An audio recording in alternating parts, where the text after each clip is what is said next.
Waiter. Di ba fried chicken lang ang order namin? Oo. Bakit may itlog? Sige na. Talagang kasama yung itlog. Ah, Palamuti yan dyan eh. sige, Sige kain na, kumain ka na. Gutom na ako eh. Oh, sige.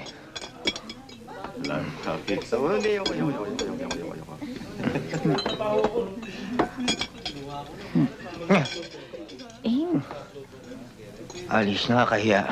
hindi ko nga maganon eh. Makulit ka. O, sige. Ayan. Ayan, sige. O, ayoko ng Kulit ka. buo. Kalahati lang. Waiter, Coke pa nga, oh. Andiyan na. Ay, busog na busog talaga ako. Ako rin. Paano hindi ka mabubusog niyan? Pati buto binanatan mo. Waiter. Chit. O tama, bayar mo na nga. Alis na tayo. Wala akong pera.